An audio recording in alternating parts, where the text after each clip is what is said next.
সুপ্রিয় দর্শক মন্ডলী, গতকালকে যারা জুতার দোকানে চুরি করেছে এদের মধ্যে একজন চোরকে আমরা ধরেছি। এখন আমরা তার ইন্টারভিউ নেব।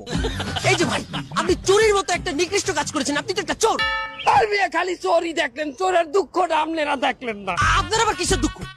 আপনি বোঝেন না কত বড় রিস্ক নিছি আমি। চুরি করা পাপ, আল্লাহ শাস্তি দেবে এটা জানি নাও। রিস্ক নিয়ে 2 জোড়া জুতা চুরি হচ্ছি। হ্যাঁ, তারপর বাড়ি এনে দেই ছোট হয় জুতা। আমার সাথে এগুলো হবে কেন? আমি কি অপরাধ করছি?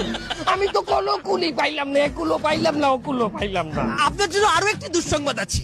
ইউনূস সরকার ঘোষণা দিয়েছে যারা যারা চুরি করেছে সিসি ক্যামেরায় শনাক্ত করে তাদের গ্রেফতার করা হবে। ইনুস সাহেবরে ভালো মনে হরতালাম, মাসুদ ভালো হয়ে গেলে তবে ইনুস সাহেব ভালো হইলে না।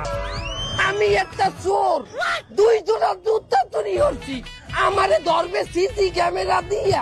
হ্যাঁ, আমার পিছনে ইনুস সাহেবের এত সময় বলে ব্যস্ত হবে না। কি হবে না?